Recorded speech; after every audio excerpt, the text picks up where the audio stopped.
kwataka video mpozinga akabye nga tolaba abantu beno bamanye ina discipline kwa mane bwa kusanga ngano gati ha banange bansanze nefananiranga abagamba naye yeah kituufu yeah I know so chapetangawo sometimes yeah at least techibade and so chichinyambye okay yeah that is nice. Yeah, that is good. Abenganda abemikwano abantu abali ene Uganda bakumisinga naffe kenyini ba fans we miss you.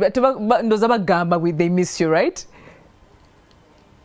Of course bangamba ne bansaba concert ne bakola ki ne munnaye bamisinga sagala balimba. Yeah. Omukaga panojjukira noga ha kati omukaga lwaberanga bweruti nogamba yeeko katika road yafaanana atya noga ate kati Bombo Road kwega nobeerawo nolowooza ku bantu noga ku Facebook nogamba Judy komawo naye ate bwenzikamu nengamba nti Bayibuli egamba nti ensi n'okujjula kwayo byonna byaffe Mukama atuwadde tuli ensi yonna so kaseera buseera kamala okulya Canada ne Uganda nkomawo kituufu yes awe tutuuse nga tugaba wojjirawo oti nga tukuba kabubasi yes weewaawo yes I know naye Judith mukuno mwene embeera gy'oyimbiramu zino ennyimba ezirimu message ey'amaanyi ennyo gwe nga gwe Judith wali otuuseekaawo mu kaseera oba mu bulamu bwo kwegamba noyita mu kintu ekisoomooza obulamu ne kikuteeka kwegamba ku age at the age n'owulira nga Mukama wano nyweza era kaseera ako kaali kakubaddeko bantandikirewwa naye yes obulamu bwange nandowooza okola natandika okutegeera ensi tebubadde bwangu okuviira obadde bulamu bwa kusoomoozebwa kutegeera nti oli mulongo ate nga omulongo we yafa yes no struggling n'okula mu bulamu kugamba bwe sagala kugenda mu especially ogw'omubuto sagala bugenda mu nnyo because very emotional then ate mukukula nsanze ebizibu bingi olw'ensonga nti nalokoka nina emyaka 9 kati simanyi bulamu bulala bweru wa Yesu kituufu kati amaanyi gange n'obunafu bwange byonna binsanze mu Yesu omuntu atatambulidde Mukama oba atalokokanga muto asobola okugamba nti nze nalokoka nina emyaka 3 oba 2 kituufu ati nze ekyo sikimanyi kati muno iddemu ebizibu bingi byesigenda kukola ki kuyitamu netupako point ngamba Mukama lwaki wantonda lwaki tontwala wamanya nti ngenda kuba n'obunene bwe buti naye ate nondekanga ndi muntu oba nandibadde malayika atasobya nandibadde muntu egamba nga kukola mu bbumba lyanjawulo nsobole okutuukiriza olugendo lwe wansimbamu which is not easy tekiribadde kyangu naye ate mu ebyo byonna ebizibu ate nenjigiramu ekintu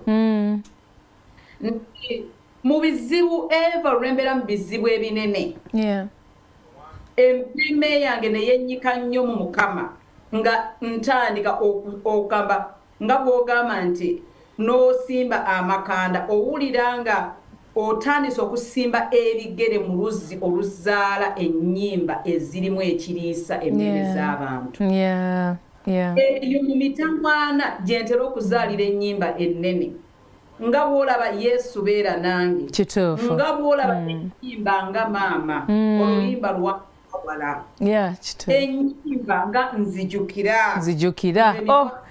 wonderful message ennyimba nga kawunawo nti ndi survivor kitegeeza bingi ebigezezzaako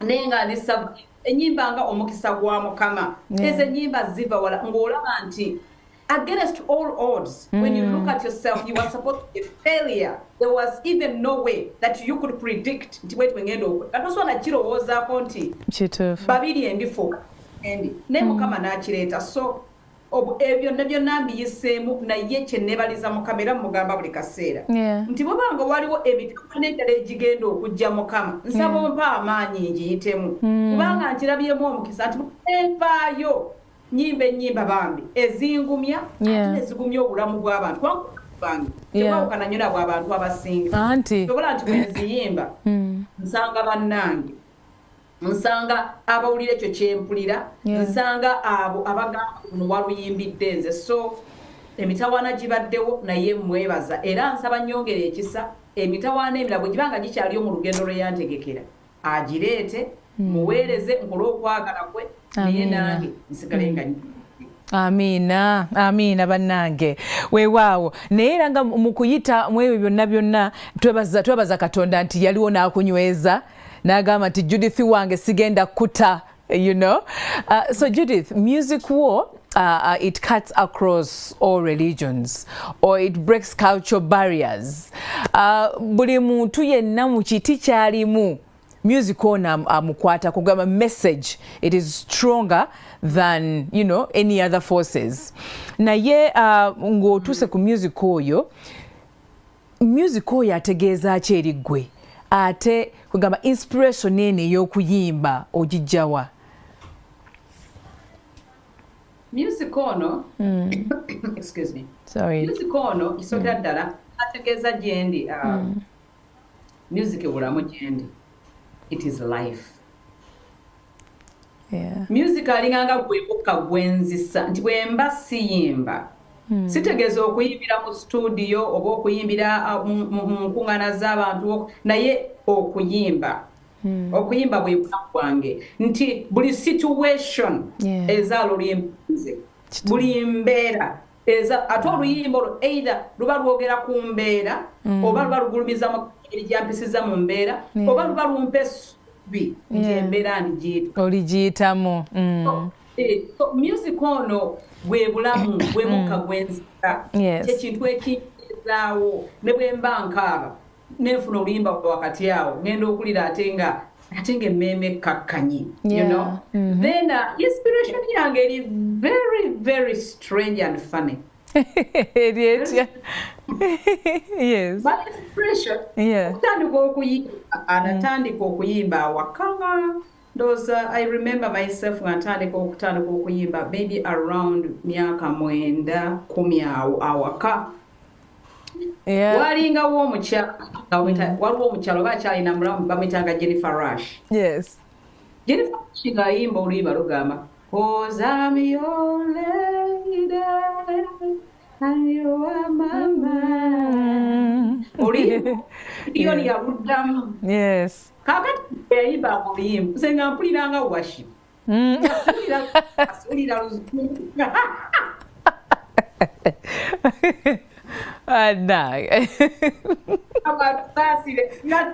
luzungu kati nze nga oluzungu olwo lwayimba ne bwe yayimbanga engeri gye yatambulangamu ekino kyasigala mu mutima bwe ngenda nkula netandika n'okuyimbanga church hymns bwe ngenda kusoma I was lucky nti taata yatwalanga mu masomero eva agalingamu eddiini ey'ekipoto nga twalibaprotestant nga y'amaanyi so twayimbanga hymns and one of the best hymns ezasinga okunkwatako it was Amazing and Rock of Ages.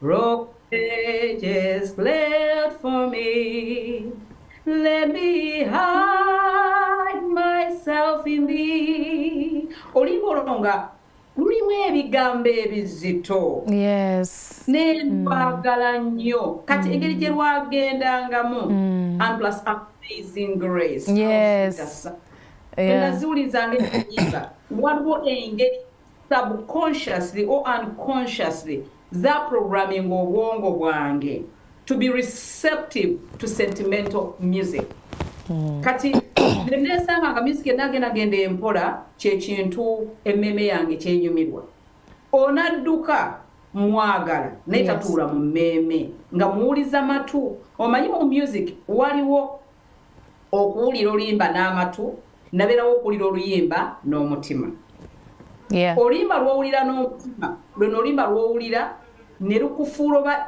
luzwa silwa katonda oba lwa love nga kintu kirala nene lukufuula emotional kitegeeza nti oluyimba luyingidde ne lupita mu matu ne lugenda paka mu mutima so you are listening with your soul kati zino ennyimba endala ezidduka nga zijja mu matu n'ensanyuka nange n'osanga nga ndeekana n'abalala bannange ffena batukuba enduulu naye buno obujje bwe bwajjanga nga bwina engeri gye bunzingako n'enzika mu kasonda bwendi so emmeeme yange n'etandika okutambula ng'egenda bwetyo so I think the largest part oba ekitundu ekisinga obunene mu my Christian inspiration kyava mu church hymns ezo. Wow. Yes. Okay. Wewa katumulemu katono tovaawo tukomawo. What do you hope to achieve with that music is mugamba chirichi exactly what you want to achieve like with that whole music genre? In the beginning, I actually didn't understand anything to do with the genre. I just sang what came from me. It's not like ntoba manyiche nyimbo ba slow. All I knew tinjale nyimba za slow. Yeah. Na ye kyenasinga ng'okwagala kwe kuyimbira Mukama. Amazima gali nti mu kuyimba kwange kwonna saamanyaako nti Katonda alimba emitima gy'amawanga. Amina. Nti abantu b'abantu balituuka ekiseera ne bagamba Judith Babirye ye muyimbi wange. Wow. Saakirowooza era saanoonyaako kumanyibwa, saanoonyaako okukola bintu bimmanyisa, ne bwe weetegereza ndi omu ku biruuza balina videos entono. Kama saalowoozaako kama ekintu nti nkiteekemu amagezi gange n'okufuba kwange Mukama nkisindike kigende mu maaso. So nze okuva ku ntandikwa nga nyimba obuyimba nga wambatira omuntu wange owogunda kati ezo ennyimba ezonna bwe bwe naziyimbira nze nga njala kuyimbira Mukama ne bwe naziyimba nga nfuna bannange abanfaanana nga nabo bagamba wayi nange kankayimbe kankolera so nze from the beginning kye nanoonya kwe kuyimusa Mukama era kye kyanoonya paka yaleero. Amina, amina. Eyo gy'oli oli mu kuyimba, are you singing? Bw'oba oli mu kuyimba recordingira wa ani producer? Eno gyandi mu kuyimbira nno ddala ddala. Weewaawo. The assistant, the worship pastor, River Jordan Ministries. Okay. Okusumba atwala ebyokusinza newankubadde nga kwegamba siri nnyo mu kusinza naye nyamba okudirectinga ebikwatagana okusinza. Okay. Recordinga emyaka egyasooka waneena gyasooka ne ginzitowerera. Okay. Nga ndaba siraba studio siraba baba studio sobola okubaawo naye ate omanyi mu recording muno kiina nnyo amakulu ani a recordings ennyimba zo kikulu nnyo especially ng'oyimba kye bayita gospel music kikulu nnyo ngalo kyezikutte ku nnanga kikulu nnyo kyezikubye eŋŋoma kikulu nnyo mafuta ky'omuntu g'atambuliramu akubidde ebyuma kikulu nnyo kituufu so bw'osobola okuta omuntu nga mwenna mutambulira amafuta geegamu kiryoke ne bwe kiba nti amafuta si geegamu era obeerawo kwegamba naye nakanya nnyo Mukama ne mugamba Mukama Ottawa mwagadde naye Ottawa agenda mpulira nzitooweredde kubanga sirina muntu sirina studio sirina we mproducingira nnyimba zino sirina we ŋŋenda kuwulira oli Babirye gwe wateeka mu nzu eyo gwe mpulira ayagala okufulumya ennyimba ezigulumiza Mukama sirina we ŋŋenda kugamba kuleka Babirye oyo kugulumiza linnya lyo munaye mba ndi wano otyo akano takola otyo nagaleeta ku bantu abaproducing ennyimba zange ezasooka second album yange kakyakuyimba yali produced omuyimbi bamuyita Seku Martin abamu bamumanya ayimba ennyimba nga kuona endongo ya Yesu siza yes so banja kunenga Seku Martin Katonda amulese mu kibuga wow naye nesinza Mukama Martin simanyi munnyonnyola simanyi nti mu bulamu bwa Martin mulimu ekintu kye bayita slow down. Bulamu bwa Martin kiba kyekya chap chap chap speed yali yakatuuka chap chap ataddewo studio. Judy oliwa abo recording ne mugamba Martin studio ewedde nakaba jangola banenge n'okutuuka ne mugamba Martin omuntu eyapa studio gyokutuuka speed n'agamba ze n'ekirooto nina okuyimusa Mukama ekyoto kirina okugguka oba tuli Uganda oba tuli weewaawo Martin entatu tutandika studio nga ntandika okukusa ng'aleeta ng'amunyimbisa emizindala we gyasooka ogwo nedda tojja kuguyimbirako guvuga bubi nze nno nga ndi musanyufu kubanga ze nga ngamba kyonna kyennyimba kiveeyo ng'agamba n'agenda ng'asettinga buli kintu kyonna nga kya quality nga kirungi so kwe producingeze of course akyagizimba naye wano weeri we are good to go. So my album this album nenda lezigenda okuvaayo Seku Mata producer ayina a very big studio wano mu Ottawa era omuntu yenna nga yazze nga avudde Uganda n'asanga studio talina kyagirwa. Album yeyo gyogeddeko erina ennyimba mmeka for now? For now, kuliko ennyimba ziri 8 and I think the last one egenda fuluma next week kubanga nalwalwawo okukola lulimba olusembayo kuba naye busy bingi naye ndowooza the last song egenda fuluma probably this coming week. Naye nga kuliko ennyimba 8 kuliko ennyimba nga enjegere zikutuka Yesu yatujje wala kuliko ennyimba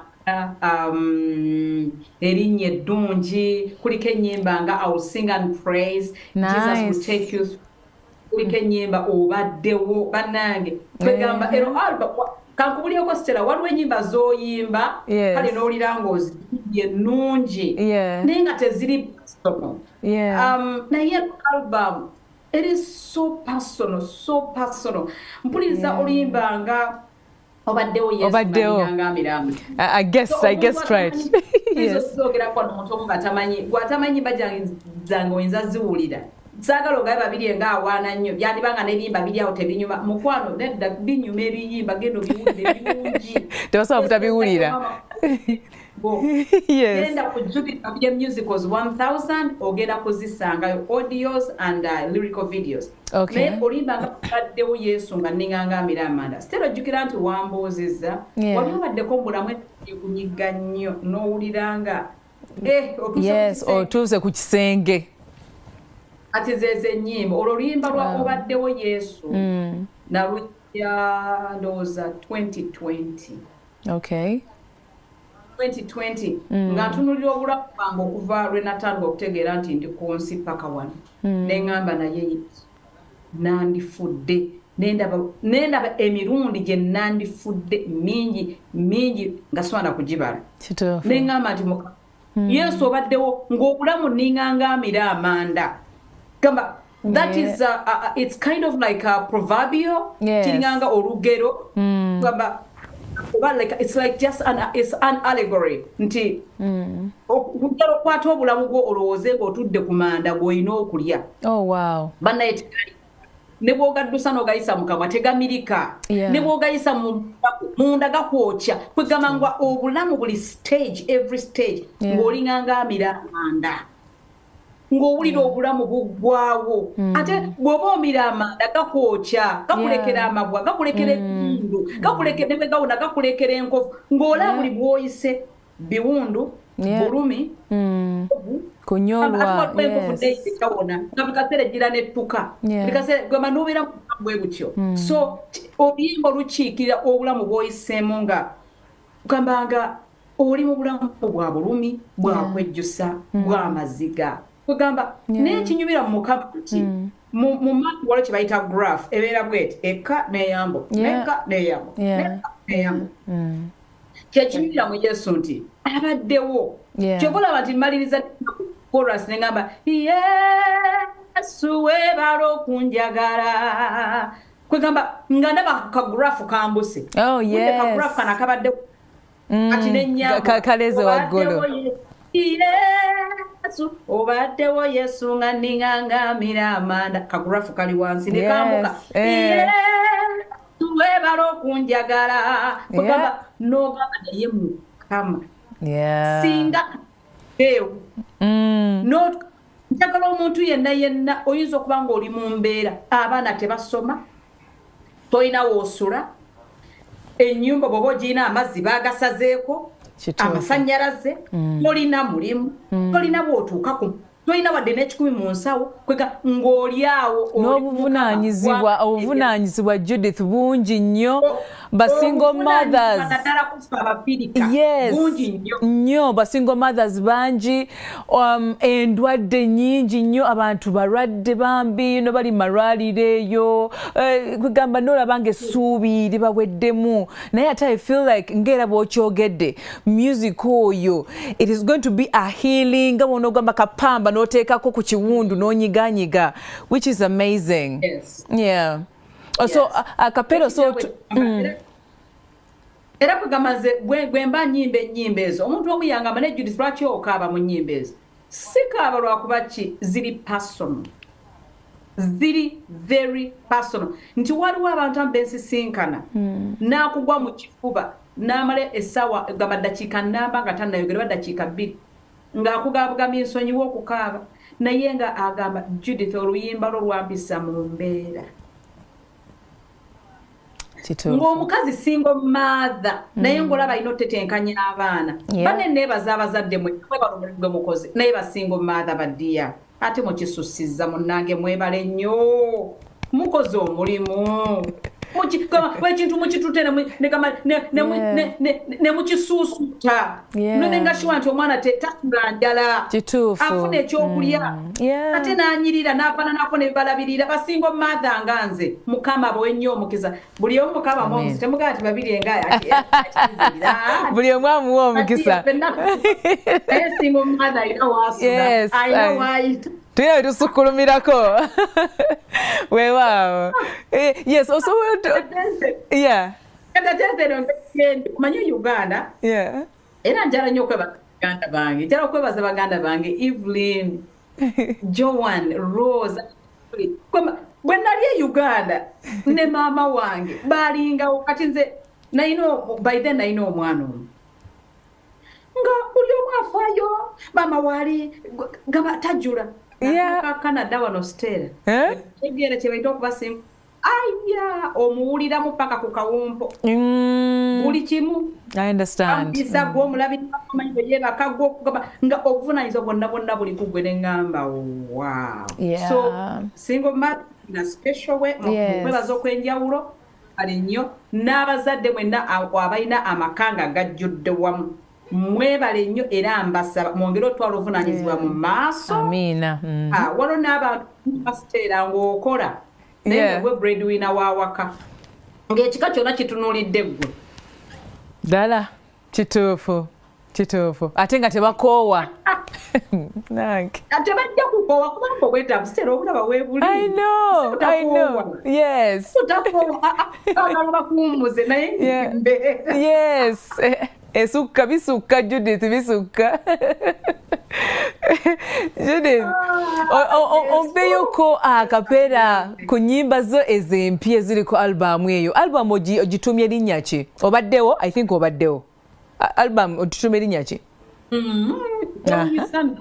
albamu gise enjegere zikutuka kubanga nze bwe nali mu studio nga mpulira enjegere zikutuka nga mpulira wamaanyi nnyo naye munaye gye byaggweredde ng'abantu basazeewo nti asinga obakolera obaddewo kambayimbiremu enjegere zikutuka abantu basinga kwagala munange obaddewo oze olwogeddeko bwogezi ne ŋŋamba obaddewo lwero album bagite obaddewo yes munange nze nali mmanyi enjegere yagenda okukola ki okusinga era ndowooza olaba album bagita enjegere zikutuka naye gye byaggweredde nga feedback gye nfuna okuggyako ng'abayenjegere gye balina bampe feedback naye feedback kyekyasinza okufuna egamba obaddewo ne luno oluyimba luno nalujja mu information nagijja mu ekitabo kya Daniel I think it's chapter 3 bwe bakwata abavubuka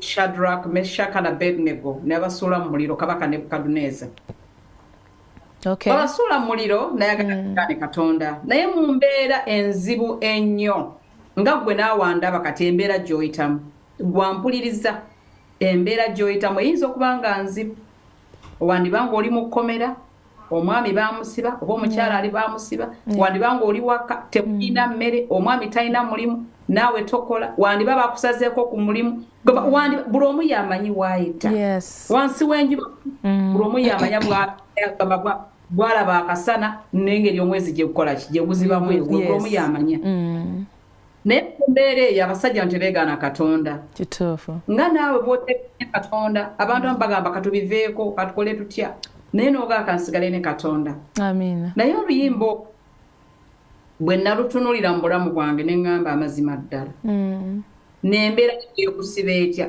embeera etuukani kye ŋŋamba nti enjegere zikutuka enjegere zikutuka enjegere zikutuka Yesu bw'ayingira ekikoomi enjegere zikutuka enjegere zikutuka enjegere zikutuka Yesu bw'ayingira ekikoomi enjegere zikutuka kwegamba waliwo embeera mbadde saagala omale mbadde saagala era tojubisa nnyo mbaako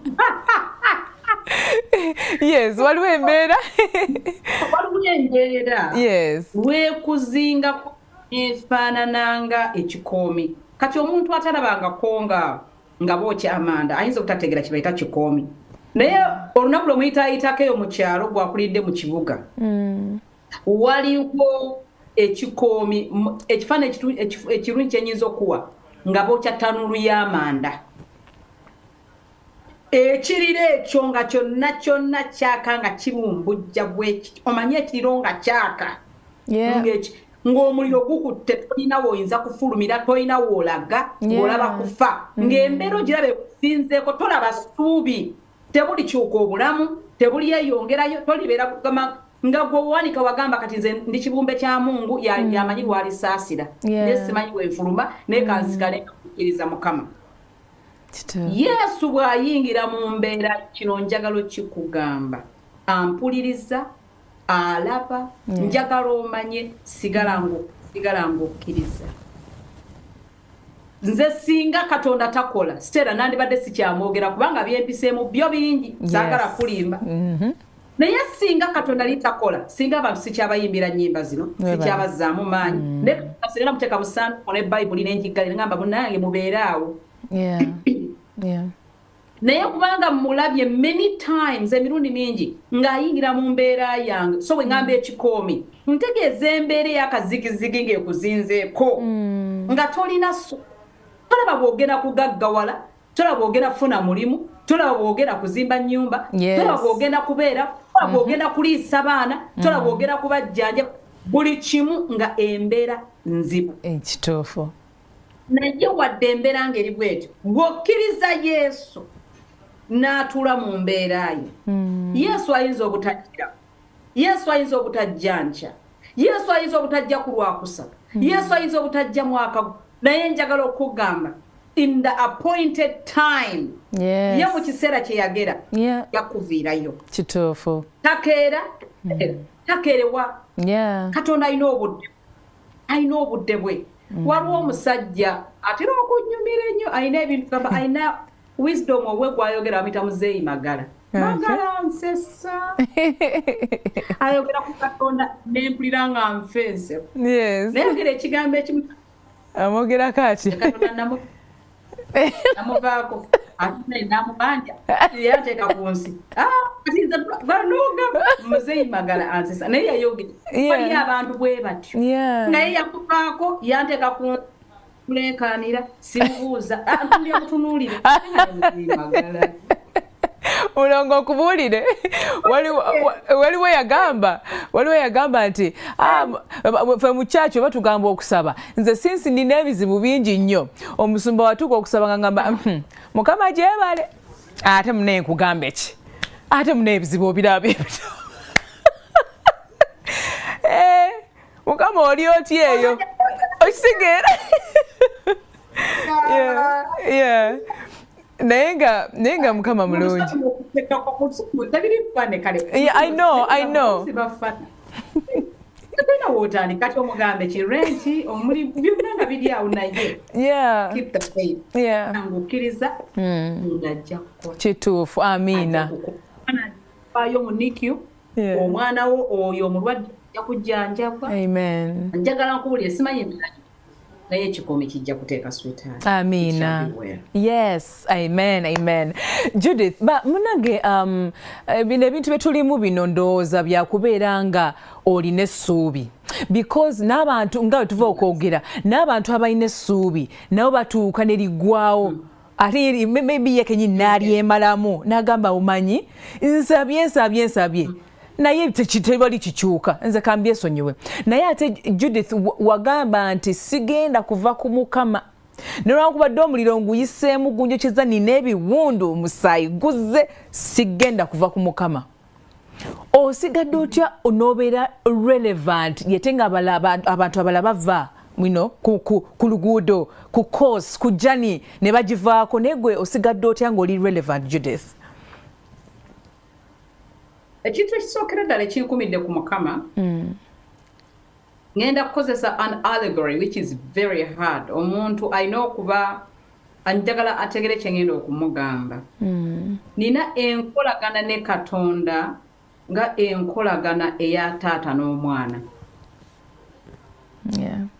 njagala nnyo Katonda kubanga ku myaka 9 wetalookokera omukyala eyambulira enjiri yali mukyala Munyarwanda yali metroni waffe nga muyita mukulu Kekishaka era yafa naye yaŋŋamba nti yasoma mu kitabo kya Revelation ndowooza n'agamba nti waliwo ekibuga Yerusalemu abali mu Yesu bwe bafa gye balaga mbwera enguudo zaayo za zaabu nayogera akantu nti bw'otuuka eri teri masiga teri kukaaba ssanyu kakonze omuntu nno mwana walokoke gana amaziga genkaaba kubanga by then ebinkaabya nga ngamba mukama singa nfa nembeera ng'omulongo wange naye enkolagano eyo gye nazimba ne mukama paka kati tevangawo njagala okuweekeza abantu abeeyagala nga balina okwagala okuli true ddala beekuba ne beevuma neiba najjo bataasa ne bagamba twakuyiseeko tutaase bakugambye twakuyise twagala otuyambe twakuyiseeko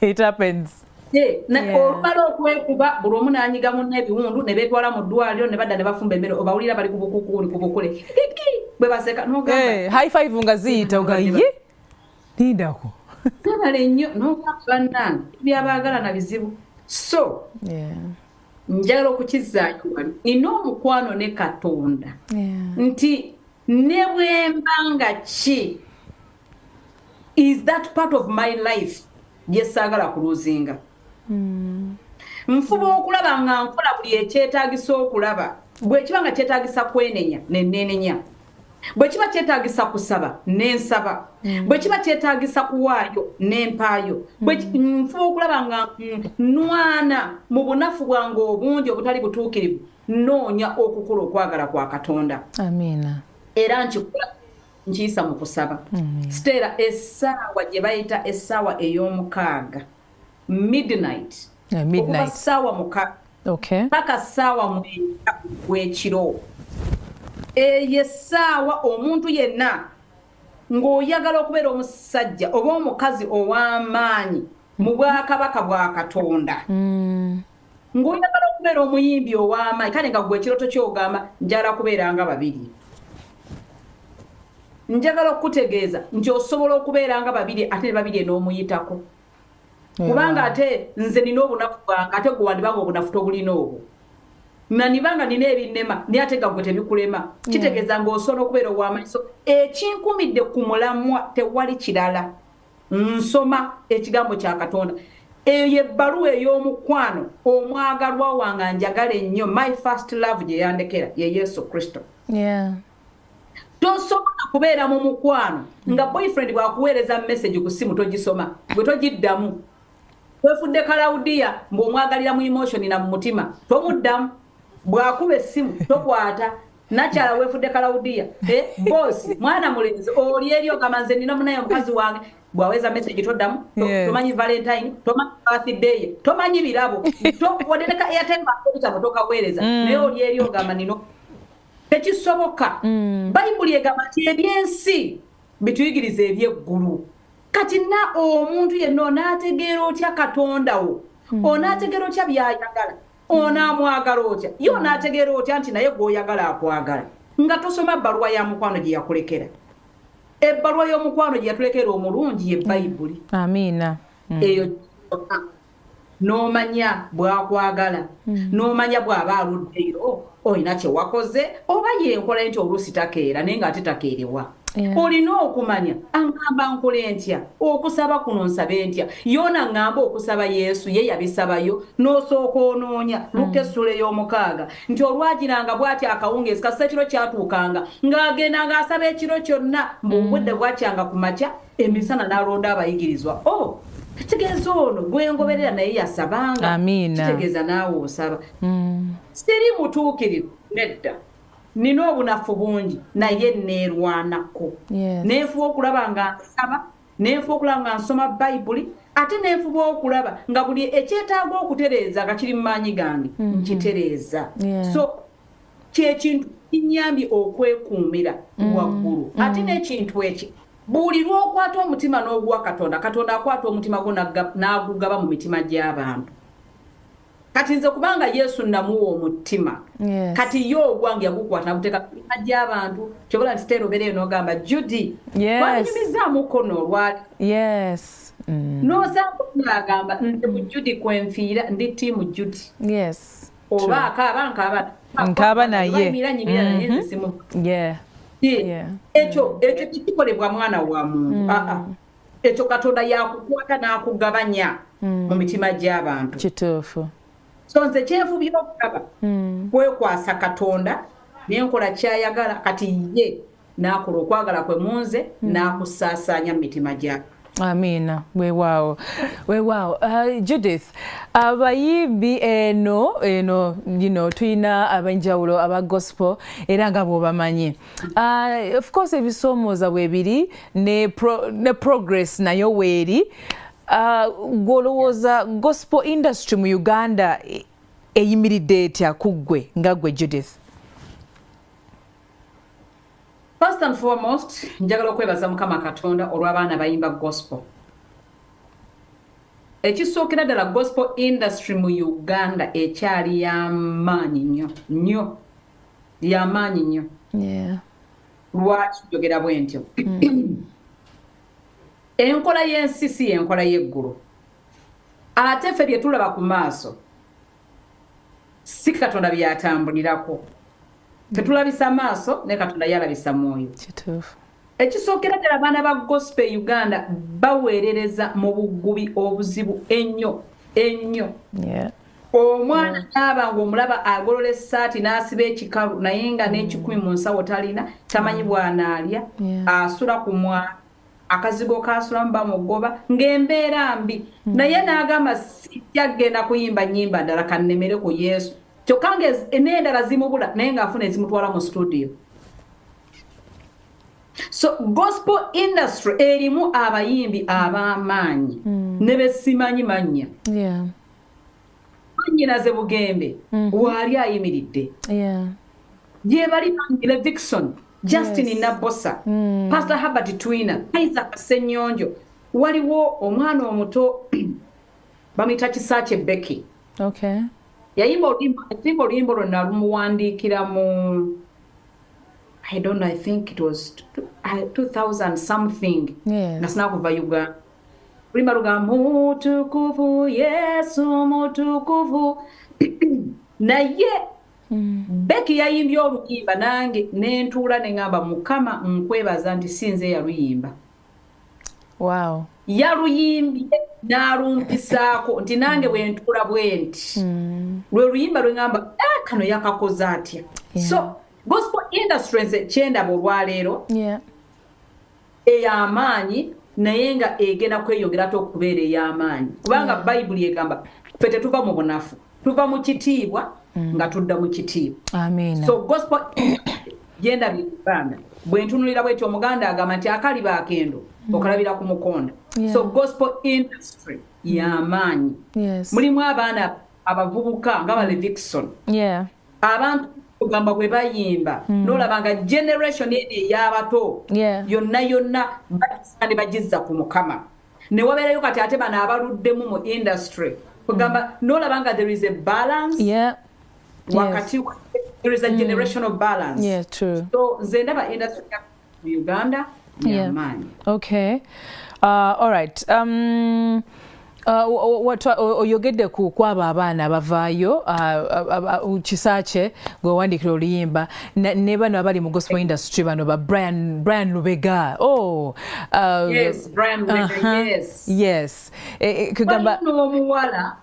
waliwo omuwala bamuyita Becky Worship yayimba oluyimba lugamba ne Gabi Ntaate by the way ekikuyita I think she's called Becky Worship asabira ku Fanero walone Gabi Ntaate bonna kugamba olanga the industry erimu bannaggwano lwakuba nti of course ensi yo bwebeeraba kati ngera bolaba nti kati nange bwe mba njogera tosobola kugera ku music industry ya Uganda ntogera ku basajja nga Fire Bongo Lutaya tosobola kugera ku basajja tosobola kwerabira basajja kugamba waliwo abayimbi abaliwo nga Fiona Mukasa basettinga pace balina kye baatandika okitegeera kati abaluddewo of course tuba ne gundi ebiwawaatiro byaffe beera bigazi abantu mayi babeera bangi nnyo naye ne bano abaana okubanga eri gye natandikira muwambaatira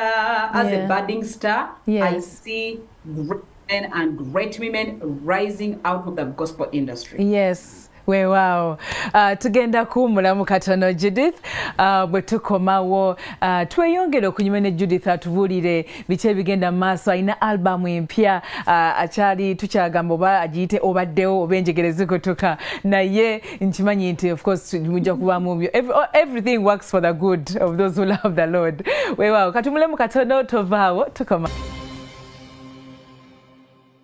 alright weewaawo nkwaniriza nnyo mu kitundu kyaffe ekyokusatu ekyamwasize mutya webale nnyo kubanga okyekumbidde wano ku NTV ne Spark TV weewaawo Judith is in the studios guys literally weewaawo ennyimba tuziwulidde alina albamu empya atunyonyere ku lugendo lwe n'atugamba nti bannange nze buli kimu I encourage all of you era ye nga bw'atu encourages atuzaamu amaanyi n'agamba nti bannange ne bw'oyita mu muliro ng'omira manda eno gakwokya ebiwundu bijja omusaayi okulukuta naye weenyweze ku Mukama because at the end of the day yoyo akutegeera ajja kujja mu embeera eyo ate teri mbeera ya lubeerera so Judith bw'atunyonyodde wow Judith nga tuli mu kitundu kyaffe ekyokusatu twogere ku twali tunyumiramu wali mu ka break n'oŋŋamba nti weather changes ezo in Canada sometimes omuntu waba yakagendayo agamba ndi mu fridge kiki kino changes ezo in weather naye watuuka lino kyali kitya ku ggwe changes mu weather zino munnange gamba zima gali nti eri kwebuzaabuza ko kawinta okawulira nga kayita ku sikini kagenda paka ku magumba eri munda naye bw'oba waakatuuka kizibuwala era abantu abamu kwegamba bambi atakana okugwanirako eyajja nanga ndi banenze naasobola wano banzireyo n'omugamba munayo kujjawo nga gye wavudde walese bunaye nga tebiri bubi naye woba olina ekika n'ab'eŋŋanda ng'obafaako zino za wandigumye kubanga kabeera kaseera myezi nga 6 oba otansikimanyiira kati winti egenda okuddamu omwaka ogujja kati nga nayo kati ofuuse siniya kati ffe ababazeewo 4-5 twafuuka baveteraani abali mu 2 bola bulabi nti kyange kiriwa ate ogenda okwesanga gy'okoma okubeera mu bunyogovu buno ekiseera kituukanga temperature ne bwekyuka omubiri gwo tegukyakiwulira nga wali okiwulira so Katonda yatuwa ekyobugagga eky'omubiri gwaffe nti ka thermostat kagenda kakyuka okusinziira ku budde so kali ka freezer kagenda ne kava mu defrost ne kagenda mu fridge ekivaamu nga oli steady ebyokwesabika ng'obivaako naye mwana nga kakatandika oyambalanga abana abagenda ku mwezi n'obika omutwe n'obika obugere n'oyambala buli kimu bakusanga ozimba akatanya wenna wenna mu kkubo gatto I know abula bannange ng'omuntu akatuuka ewaate era olina biyitamu n'omanyiira abantu n'olaba ng'abantu bakola bwe bati naawe n'okiyiga. Exactly. Yeah. Weewaawo Judith, bwe twabadde twogera wali ng'okula omulabi waffe yandyetaaze okutegeera abazadde tulina responsibility ey'okukuza abaana nga batya Katonda. Abaana tubakuliza mu Katonda n'obumenyi bw'amateeka, obukyayi, effutwa, I don't know Abaganda bakiyita batya, obukyayi obwo buyitiridde ettima, omuntu n'omufiirako n'omuvuba n'omukola ekikyamu. Oluusi kiddayo kukemabega nga bono tebamukuliza mu ddiini oba ono ate tatya Katonda. Golowooza enkuza y'abazadde ennaku zino ekyuseemukko ebya Katonda tetukyabijjumbira nnyo? Nze nate nno munnange ndowooza enkuza y'abaana ey'abazadde tekyuse, naye sisitimu z'ensi zikyuse ne zikyusa obuvunaanyizibwa. Obuvunaanyizibwa obwo ne buleeta enkyukakyuka mu maka. Nja kuwa ekyokulabirako nti nze mu mulembe gwange we nakulira abazadde abasinga maama yabeeranga waka, batono nnyo abaagendanga okukola batono, era ndowooza baleka baalinga mu Kampala, naye eri ewaffe ku kyalo era be nalabangayo okuba madaamu abaagendanga okusomesa, era baali batonotono abasomesa abakyala n'abasawo, naye abakyala abasinga 70% baabeeranga waka ne bakuza abaana. Omuzadde omukyalo oyo n'afuna obudde obwetegereza embala n'empisa y'omwana. Omuzadde omukyalo oyo n'afuna obudde obulungamya omwana, ogenda mu kkanisa, okusoma ku Bayibuli, ebintu eby'enjawulo. Ekitakyasoboka olwaleero, njagala okutegeeza olwaleero, singa ebintu tebyakyuka, buli mukyala ayagala akere ku makya ng'omulimu gwe gwa kuwembejja mwami we, baana be na kuyooyoota maka. Ffenna kye twagala, nange babiryenga mwendi. Tewali agala byakakaalukana, essente ewooma, naye tewali kintu kiwooma nga kubeera mu makaago ng'otudde entende, nga obuvunaanyizibwa bwonna buli taken care of. Naye kati tuli mu mulembe nga ne bw'oba olina omwami akola nnyo naye nga zaakola bambi tezimala, nga mulina otutetenkanya. Tuli mu mulembe abazadde abamu ba single father. Tuli mu mulembe ng'abakyala bangi ba single mother. Ne weesanganga omuntu kyayinza kutuula waka, abantu tebakyuka, naye sisitimu z'ensi zakyuka. Naye eky'obugagga kye njagala okugamba, gwe ng'omuzadde ng'omwana wo omulina, buli kadde k'olina nsaba okabali nga ka bugagga nnyo tekagenda kudda. Era omwana muteekemu embala etya Katonda, kye kintu ekigenda omunywereza mu nsi muno. Kubanga omuntu atalina Katonda asobola okufuuka ekintu kyonna. N'omuntu oyo atalina Katonda, omuyaga bwe gujja talina waagumira. Weesanga omuntu oyo ng'agamba kanneemale. Nze ebiseera bingi, I don't know how many times, kino nkikugamba Stella, I don't know how many times wenayo yange okufa mu buto ne mu bukulu. Ebintu bino mbyogera njagala gwali yampuliza, saagala olowooze nti okubeera nga tuli eno waggulu gye tuli nti eyo gy'oli tetwayitayo, tetubiyitamu, y'oyitamu exactly nange mbiyitamu. Naye ekiyamba omwana ono okuyita mu mbeera nga talina muntu gwe yeekwatako, alina amaanyi ge yeekwatako, ag'amaanyi ag'obwakatonda. Owulira muli eddoboozi mutima nga likugaba birye guma, ogenda kuyitawo, babirye, Yesu asobola, Yesu ajja kuyamba. N'owulira nga tewali akikugamba naye nga muli munda Katonda ayogera naawe. So abazadde mbakubiriza naddala mu mulembe guno gwe tulimu, tetugenda kusobola kukuuma baana nga bagenze mu bisulo, tetugenda kusobola kukuuma baana nga bayita mu makubo, tetugenda kusobola kukuuma baana ng'obatumye mawanga ogenda okusoma, tetugenda balondoola kubanga bye twagala abazadde mu abalina obbituwa, ffe abalina obbiwa abaana. Ne bwe tunaabeera ku baana tetujja kusobola kuyiwa, kitegeeza oba twagala oba tetwagala okwawukana okwo kubeerawo. So nkwegayirira gwe ng'omuzadde buli kadde k'ofuna bwe kiba kyetaagisa kukwata Zabbuli 23 ogambe omwana agisoma agikwata, oba akwate the Lord's prayer our Father who art in heaven ng'akimanyi bulungi eyo gy'amanyi tomanya ssaawa gyegenda mutaasirizaako omanyi lwaki teetaaga kusoma bayibuli yonna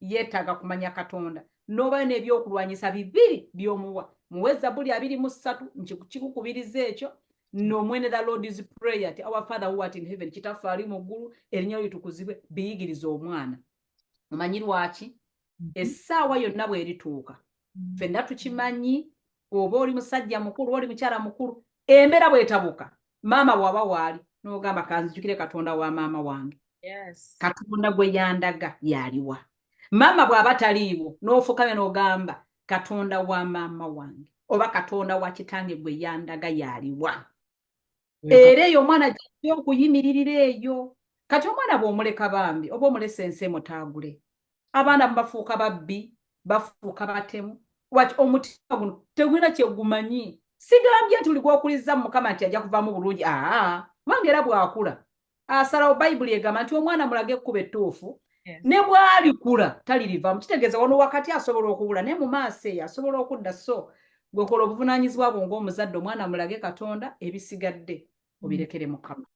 So I think ekyo kikulu nnyo and Judith and I think right now embeera ya mental health mental health issues ziyitiridde nnyo ate mu bavubuka kigenze kyeyongera golowooza era still bandisaanye ne babaako kye bakola okwenywereza mu ddiini kubanga oluusi n'eddiini abantu baga saga nagenda mu church I feel sad I feel stressed I feel embeera neba stressing ne bayitayo amazima gali eddiini ya leero yatabuka amazima gakaawa ne tulina okugwogera eddiini yatabuka naye na kino kitwale Katonda tatabukanga njala nkitereze eddiini yatabuka naffe abali mu ddiini twatabuka saagala gamba nti baatabuka nga nange mwendi twatabuka kubanga tuli bantu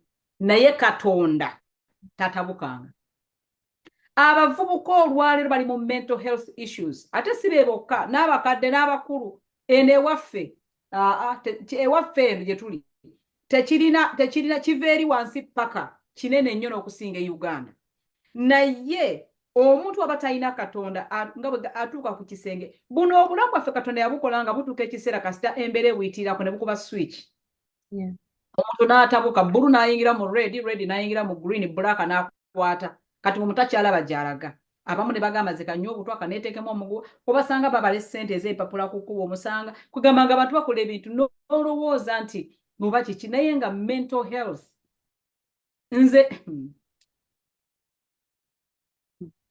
nali ntuuseeko ku age natuukako ku age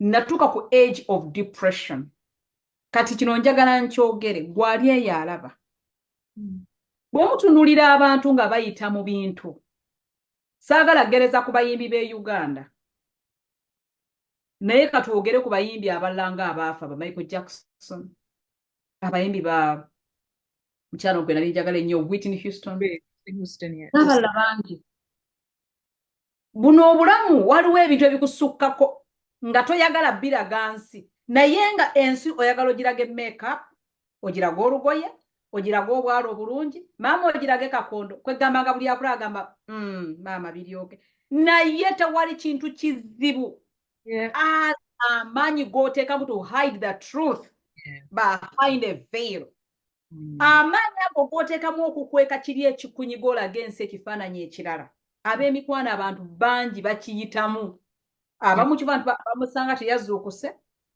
abamu yakutuse omutima abamu mumusanga nga atabuse let me tell you babeera bwe batyo Judith batya judgment banategeera kyempitamu bajja banategeera kyempitamu bajja kunjajinga nze sijja kwogera then they don't speak up ne bagamba sikasirike ate bw'okyogerako oluusi olina omulago gw'okolera ssente ogenda ku traininga TikTok yonna kubanga wakaabya amaziga n'omenyeka kati oli agala okukola ssente bayita we takuvuma lwakubanga takwagala banoonya ssente abamu mulabe akaaba obuzigo obwa kapa obulabye obuzigo obwo naye nga takuwalana okona buzibu yanoonya following. So abantu balina we bayita.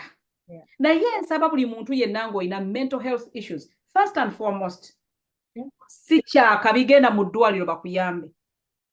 Nze nali depressed to the edge. I don't know. Singa yali Katonda yannungamya ne ngenda mu ddwaliro nza nandivudde ddamu. Ne banzijanjaba ne bampa amakenda ga depression. Nentereera. Don't be afraid. Wadoli public figure. Don't be afraid. Nze ekintu kikugamba nga bwe kiri otegeere you are not alone. You are not alone, my brother. You are not alone, my sister. Wadoli star, wadoli mukungu mu government, wadoli wabitiibwa, funayo gw'oteeka mu kasondo omusawo akuwa eddagala. Bw'omala gende wa Yesu. Gende wa Yesu. Bayibuli egamba waliwo ebitavaawo awatali kusiiba na kusaba. Waliwo ebyetaaga okusaba. Naye kitegeeza waliwo ebivaawo. Waliwo ebitavaawo naye ate waliwo ebivaawo. Kakati togamba nti nja kusaba nnyo kubanga tujja kusanga nina omusajja gwe nasanga nga oba eri Radio 1 naye nga yazolokera mu Yesu nga wali awo ne Bayibuli waawo mu Bayibuli asoma n'ekigambo bulungi nnyo nga kali kasajja nga talina kyayogera naye nga Bayibuli ebanzigule naye nga omulaba nti teziriiko bambi kati nga ye bwe yagwa eddalu yagwira mu Yesu mwe yasigala ng'ali awo ne Bayibuli simanyi bye kyava ne namusanga awo. So bw'oba ng'olina Katonda tekitegeeza nti abasawo tebakola. Nze mu understanding okwange abasawo, the doctors are an extension of God's healing hand. Kyobola nti si buli omuntu asobola okubeera omusawo. Abamu ku ffe tuba omusaayi odduka naye omusawo agulaba n'amaani age anaalya ennyama efaanana gw'ava okulongoosa n'ogamba bannange okikola otya. You know? Because it's their calling. Your mental health, the medical and the spiritual need to be reconciled. Abantu tubeere bulungi. Mu bavubuka e Uganda mbasaba. Ojja kufuna kampani bagambe nywayo kana akantu kajja kutereza, kola kana akantu kajja kutereza, fuwayo kana akantu mukwano nedda bigenda kwongera kutwala bikutwale. Gende wa Mukama. Mukama ky'ekyokudda mutuukiriza kutuuka ku age. I know. Naye ate munange oluusi Judith olaba. Bw'ogenda mu ddwaliro ng'ate awo bagambye ddala oyo oweddeyo oli mulala ogenda nakuba mayinja. That's why abantu batyayo mu ddwaliro balowooza nti bw'otuuka wali oli mulalu bakusibirayo. Sitera nkubuulire. Ekizimba tebakikweka. Bw'oba ng'olina ekizimba etuma bwe twalinga abato babiyitanga abantu abasinga balwalanga bye tubayita ejjute. Ejjute ekyakukwata wano mu inner thigh oba mu nkwawa wano osooka n'obeera bw'oti Judith olina ejjute Stella olina ejjute nedda sirina. Bwe erikula n'eryengera bakusanga okoze bw'oti omukono wowe musawo oliwa wowe ofa obulumi. Kati ne mental health bw'etyo bw'otakkiriza kwetwala mu ddwaliro ng'owulira toli okay kitegeeza you are waiting for a time lwe bagenda okutwala ng'omaze okuzoloka. I know. So tolinda kutuuka ku age. Genda find someone you can confide in as soon as possible. Olabe omusawo akwasesinge olabe ofune medical intervention on time at the same time nga bw'osaba ne Katonda. Njagala nnyo engeri gy'okitadde ogambye nti bw'oba ng'owulira nga really ebintu bisobye nga tokyahanolinga situation otuse ku age ku kisenge awo ogendako mu ddwaliro n'ofuna counseling oba n'ogambako omuntu oyo gwe weesiga nti mpita mu kino kale n'oyogera nti mpita mu kino na kino so sigamba nti nze kaneebikke mu buliri Yesu ajja kumponya. N'ofuna kangeze ulcers oba anything n'ogamba Yesu ajja kumponya. And there's that mentality eyo abalokole tugiina nnyo nti Yesu ajja kumponya. Nze sijja kumira ddagala sijja kukola bwenti naye ng'ate I like the way watch taddeyo. So bigatte biyombi kati kampu example omukyala bw'obanga oli lubuto oli mulokole omwana ne bagamba twetaaga Caesarean okumuzaala Yesu ajja n'akusala. Yesu yakabaaga bameka.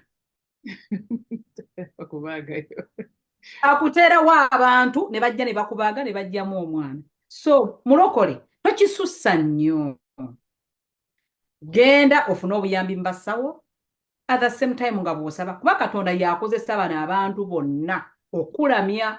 Waliwo omusajja mu Bayibuli bamuyita Yekosafaati, ano yali Kezekiya alwala ekizimba, nabbi Eriya n'ajja n'amugamba ogenda kufa, teekateeka ennyumba ye. Kezekiya n'atuukira ekisenge n'akaaba, bw'akaabira ennyo Mukama, Katonda n'awulira. Oli nabbi nga tanaba nakugoyera mu luggya, Katonda n'amugamba ddayo omugambe agenda kuba mulamu, naye mugambe agende anoge ebikoola eby'omuti omutiini abiteeke ku kizimba anaawona. Lwaki nabbi teyamugamba nti mu linnya erya Yesu ekizimba kikale? So waliwo ebiseera Katonda waatuma omusajja wa Katonda oba omukazi wa Katonda n'agamba mu linnya erya Yesu teebwa, n'oteebwa. Naye waliwo ebiseera ng'olina kugenda noga ebikola by'omuti omutiini. Ebikola by'omuti omutiini kitegeeza omusawo. Gendako ew'omusawo oba kuwa kapanado oba kuba mpiso, omanye nti kati ekyo Katonda akuwa. Abantu gye bali, they are getting entertained, balina ebitone bingi nnyo, Judith. Ate naawe nkulaba ku TikTok. Nkulaba ebintu bikyuse nnyo. Naye olowooza Judith abantu bandikosezza batya emitimbagano gino okulaba nti of course balina talent, balina talanta, balina businesses bagoba ku marketinga. Bakosezza batya emitimbagano gino okubanga nti bayisaawo kye bayisaawo naye ate nga bakuuma obuntu bulamu, bakuuma empisa, bakuuma ebyobuwangwa. Nze nno ndowooza nno TikTok ono mulungi, ate TikTok ayina engeri gyafuuka omubi. Naye kansooke mutwale mu bulungi. TikTok ono mulungi nti olw'ensonga nti ze muyigiddeko ebintu bingi, especially ebya okwejjanjaba ng'okosa emmere ey'obutonde. Kye nali simanyi. Gamba buli kenjagala konna ku TikTok okwo kwenkajja akakwatagala kujjanjaba omubiri gwange, nti lya ku beetroot akendeeza blood pressure, kati onywa kino kirongoosa omusaayi, kino kidetoxifyinga TikTok. Era njagala okwebaza abantu abakola abaleeta obutambi ng'obwo. TikTok ono mwagadde kubanga anyambye nnyo okuzuula bayimbi bannange.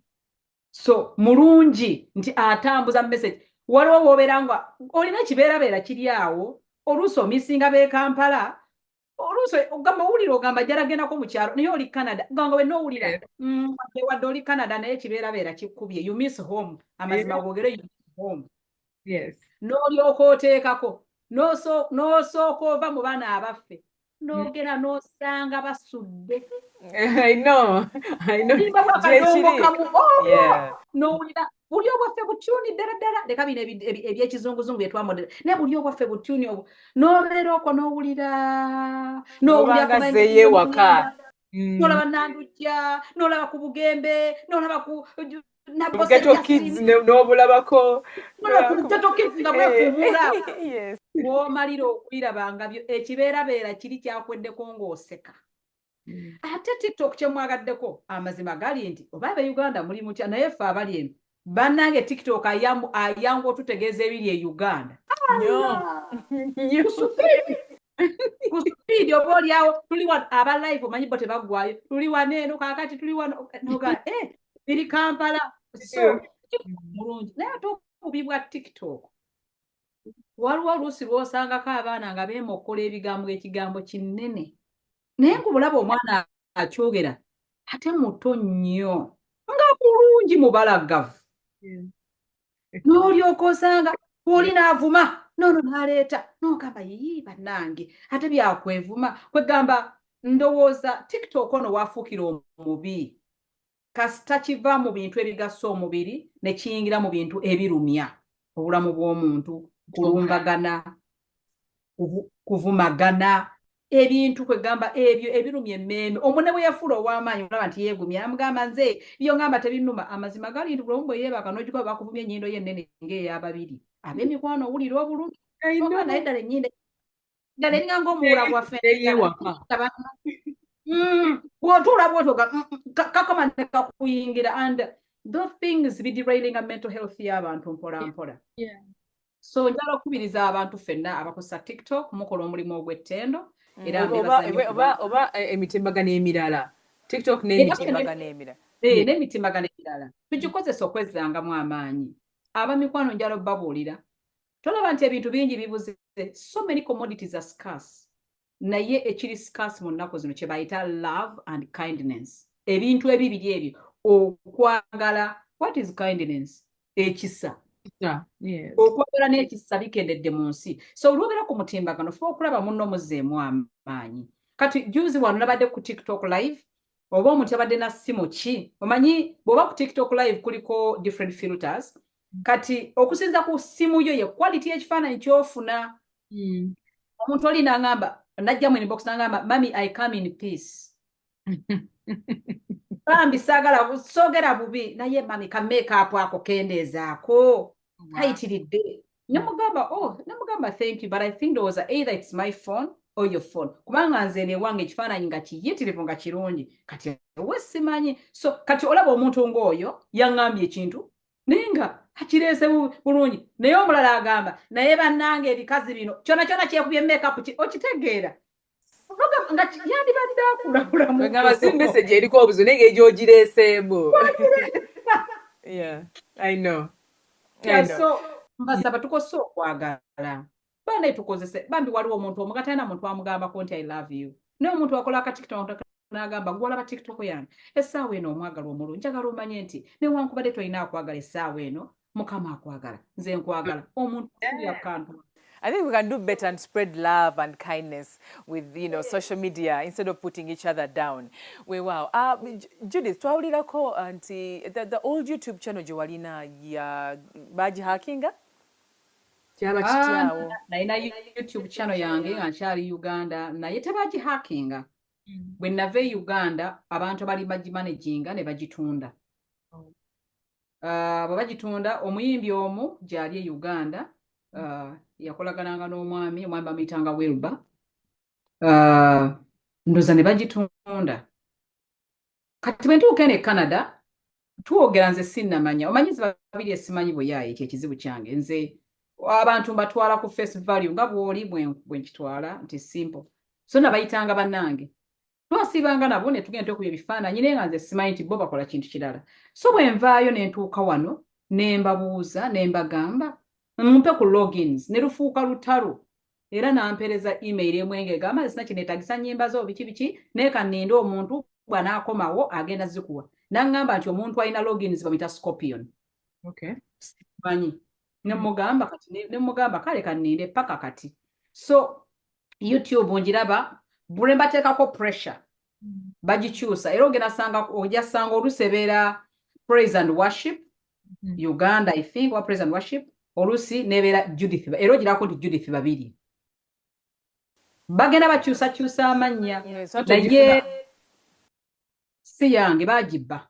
Ebali bagirunninga abali banyambo girunninga bagibba. Nkubiriza buli muyimbi e Uganda tokkiriza wadde manager wo wadde aniwo kugulirawo YouTube nti abikuranningire. Genda obyeyigire obyekolere obibyangataniremu obigwiremu bikutawaanye naye biyige. Kubanga ekyo nakiyiga. So buli muntu yenna awuliza ennyimba zange nkadde njagala omanye nti towagira nze owagira oyo omubbi alina channel yange ate ekyokubiri era nkubiriza buli muntu yenna asobola okugenda ku channel gye bayita praise and worship eriko ennyimba zange zonna enkadde bw'oba osobola nkusaba nkwegayirira nsaba ogende oriportinge channel eyo gireportinge obategeeze nti si batuufu. Okay. Kibi nnyo Judith, ekyo kibi nnyo. Kibi nnyo ne ngezezzaako okwogera nabo ng'abantu since 2019 lwe najja wa naye kirabika program baagina okuva edda. Naye nze kati music bamugyewa abakwaga music bo bamugyewa abagala music sinza abagala music wange ono omupya naddala omupya ono gwenjagala abantu oli omukadde mugende muwulize siganye tewali kyakola kubanga ali ow'emyoyo naye ono music wange omupya osobola omufuna ku YouTube channel yange bagita Judith Babirye Musicals 1000 ali e Uganda osobola okgenda ku Yo TV. Is it Yo TV? Yo TV. Banga baina partnership ne NTV actually. Osobola okudownloadinga my music. Noba nayo ku simu yo ate bw'obanga okozesa Yo TV kiri easier kyangu okusinga YouTube kuba YouTube erina emitendera credit card biki naye yo TV ng'oli Uganda osasula mu ssente zaffe ez'Uganda. So mbakubiriza abantu mwenna abali Uganda, genda ku yo TV ojja kufuna ennyimba zange empya kapyata ate zinyuma bitya. I know. We can't wait. Judith, twawulira nti to receiving any revenues from, callback tunes. Ekyo kyandolinga otya bannange? Callback tunes zange ezo sirina ssente zenfunamu kubanga nagenda okubuuza MTN. Aba MTN njagala beebaza ennyo kubanga baali very receptive ne bampuliriza. Levikson yanjoyinga ku mwami bamuyita James Jimmy. Ne munnyonnyola nangamba Judith nakunoonya. Nangamba baleeta contracts nagagala kuneebuzaako ne bampereza contracts ze na signinga ngamba wa music wange bali abamutwalayo nga ne contracts ezimba balaga nazisigninga naye nga ate nalyo mu Canada. So sirina ssente gye nfuna ku MTN, ssente zange zonna waliwo omuntu azirya aba yateekayo contracts nti ndasigninga naye nga contracts ezo n'ennyimba zange ne baziregisteringa mu Uganda URSB, Uganda Registration Services Bureau. Yes. URSB be bakola ku registeringa copyrights mu Uganda. Baleka babalimba nti oba nazibaguza. So waliyo fake contracts naye MTN egenda ki resolvinga. Ndi in talks with MTN ekyo kyo kigenda kuba resolved. Naye oyo alya ssente zange bambi Mukama amusaasira. Nsaba abantu ennyimba zino eziriyo njagala mu kimba sinza essaawa eno naye we are in talks. Naddala babeere ku nnyimba zino empya nga tuya resolving enkadde. Okay, so zile ennyimba enkadde teziri ku eno YouTube gy'ogambye eya Judith Babirye Music 1000. Ziri enkadde zonna kati omubbi eyazibba eyabba ziri enkadde yalina ziri ennyimba zonna. So Judith Babirye Music was 1000 eriko zino empya zokka. Naye ennyimba zange enkadde zonna ze nayimba up to 2019. Okuva lwe natandika okuyimba mu 2001 up to 2019. Those are 23 years. 21 years? How many years? Siriso bulungi mu mathematics tera nyamba akaawo. So emyaka gyonna waliwo omubbi ali ku praise and worship. Eyo channel eriko nyimba bogenda ku YouTube kuliko nyimba zange zokka. I know. Yazibba. Naye nga tusaba Mukama atubiterere kubanga ffe tuba twagala kuwagira Judith Babirye not bali ate abakumpanya abo bwe batyo. Okay, so graduation. Bannange. Ontyo. Olwatuuka Judith. So omanyi bw'otuuka mu Ghana amawanga otandika okubaako nga bw'olaba omuntu otandika okweyubula. Kati olina okunoonya engeri mu ggwanga lino where you put your footing. Oba kinnyonnyole ntya oba kikyono otandika okugamba naye mu ggwanga lino kiki ennaabeera. So nze bwe najja mu ggwanga lino ekintu kye nasinga okulaba nalaba bannayuganda bangi abajja. Kuba nalabanga omusumba oyo ku Stepstone ng'ayamba abantu. Ne ngamba kanzireyo nsome ntegeere ekintu kino. Mukama Katonda nannyamba ne ngenda ku Carleton University, one of the best universities in Ottawa and in Canada. Ne ngendayo. Actually Carleton University ne Uganda ne recruiting egenda mu institutions ne recruiting. Nungi nnyo. Ena policies ennungi ku black students. So ne nkola application yange. Munene bampa scholarship. Baatulamu ebintu bye nasoma e Kampala ku Makerere University nga byebyo birungi. Mwana wattu Katonda nanfujjako eddusu. Ne bampa scholarship. Ne nsoma masters in migration and immigration studies. Masters ebeekwata kwakuya immigration policies, resettlement, refugees, migration bwe bityo. So Mukama Katonda nnyamba na graduate nze nakusoma omwezi nga 18 mu mwezi gwa June. Mukama wewesiiwo. Okubide bondu emunale singa wataba wali mu bazungu balekana. Buli obwaffe obweka bwennyini obw'abasogo obwa akalulu ka Yesu kaliwa. Akalulu ka Yesu, yes. But congratulations, Judith. Well done. Thank you so much. Thank you. akaddeko tukatambuddeko naye obugambo obusembayo bwa Judith Babirye eri omuwagizi eri akwagala eri ab'eŋŋanda n'ab'emikwano abali eno weewaawo butuwe. Omulungi ali eyo andaba ku mpewo za NTV njagala nnyo okwebaza okutwala akadde n'otuula nga wategere nti Judith Babirye guest waleero. Bambi thank you. I do not take you for granted. Sikutwalanga ekintu ekya bulijjo, nze nkutwala ng'oli kya muwendo gyendi. Kubanga munnaye waliwo omusajja mu Bayibuli yayita abantu ng'alina akabaga tewali yajja. So basookulanga ati Judith Babirye kwali ku mpewo ne watabeera waalaba. Weebale sweetheart. May God bless you so much. Njagala nnyo okwebaza munnange omutesitesi wa programu Stella. Weebale nnyo okundowoozaako n'ogamba Lwensano Babirye yandize ku programu eno abali behind the cameras and the entire management of NTV. Njagala okubeebaza because NTV mubadde kitundu ku lugendo lwange olw'obulamu olw'okuyimba general olw'obulamu bwange mubaddewo ate mwasuze mutyo era abaddewo kati ate ne leero era waali bannayensi nnyo. Njagala nnyo okutumira ku b'emikwano n'eŋŋanda okutumira famire yange omwami n'omukyala mukoza Henry mukoza Stephen mukoza Herbert yokutumira my sister Joanita mukyala Evelyn Chozira Mbiyontono Rose Binziko Olucha Juliet Sajjabbi n'abalala mwenna n'emikwano. Njagala okwebaza Mama Teopista Ntale Sekitto otambudde nange olugendo. Njagala okwebaza Dr. Juliet Nabyonga otambudde nange olugendo. Njagala okwebaza Mami Seroma ne Daddy Seroma mumbeereddewo. Daddy Salongo Viva mumbeereddewo. Njagala nnyo n'okwebaza mu ngeri ey'ensusso omusumba Reverend Joseph Chiria and Mami Jacqueline Chiria aba River Jordan Ministries here in Ottawa ne Stepstone House Management olw'okunnyaniriza n'entuula mu Ottawa sijulwangako sirumwangako sibonaabonangako lwaki kubanga Mukama yabanteerawo ne munnyaniriza ate ne mundabira era ne munnuŋŋamya n'okutuuka n'owentuuse.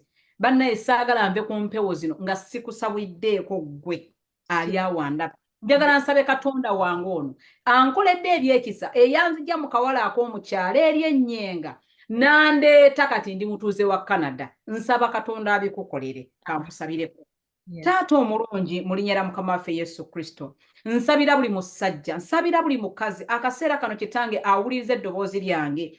Taata abamu bandabira wala abamu bansembererako naye nga bagamba kwoyo kwenfiira. Nsabira abasajja bo n'abakazi taata obawe omukisa abalina entalo ze balwanire abalina ebizibu bibavuunuse abalina amabanja bagasasule be bagoba mu mayumba Mukama bawe rent. Taata nsaba buli omu omuwe ng'ekyetaago bwe kiri. Nsabira Stella in a special way. Bless her. Increase her. Gulawo enzigi mu NTV Mukama omwongere favor ne tiimu yonna gy'akola naye kabaka w'abakabaka na buli kirooto ekiri munda mu ye nga tasobola kukyatula naye nga kiri munda mu ye kitokota kiringanga kiiraafulula Mukama nsaba